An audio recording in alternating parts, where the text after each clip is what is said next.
ওখানে গিয়ে আপনারা ভেঙেছেন, আবার বলছেন ফেরেশতা নাকি ওখানে গিয়েছে। কোরআনের কোন জায়গায় ভাঙচুর করা আছে? তাহলে তো আমাদের যে নবী হযরত মুহাম্মদ সাল্লাল্লাহু আলাইহি ওয়াসাল্লাম উনি তো তাহলে সেই কাটা দেওয়া যে বুড়ি ছিলেন, বুড়িরা বাসায় গিয়ে মেরে আসতো নবী করিম হযরত মুহাম্মদ সাল্লাল্লাহু আলাইহি ওয়াসাল্লাম। নবীজি কোথায় মারামারি করেছেন? নবীজি কোথায় গিয়ে ইহুদির বাড়ি ভেঙে দিয়ে আসছে? নবীজি কোথায় গিয়ে এরকম করেছেন? আমাদের নবী হচ্ছে মানবতার নবী।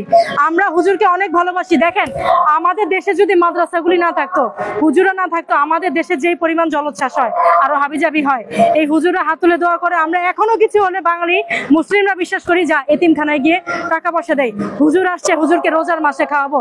আমরা কত ভালোবাসি। ইসলামের সাথে কি আমাদের কোনো বিরোধ আছে? কেন বিরোধ থাকবে? ইসলাম শান্তি ধর্ম। ইসলামে বাংলায় লেখা আছে, হে মানুষ, যে কোনো মানুষ হিন্দু মুসলমান প্রত্যেকে কোরআন থেকে নিতে পারবে। সেইখানে ভাইয়া কিভাবে করে হুজুর হয়ে আপনি গিয়ে এই কথাগুলি বলেন? এই শান্তি ধর্ম ইসলামের মাথায় টুপি দিয়ে দাঁড়িয়ে নিয়ে আপনি কিভাবে করে বলেন যে ইসলামের কোন জায়গায় ধ্বংস আছে?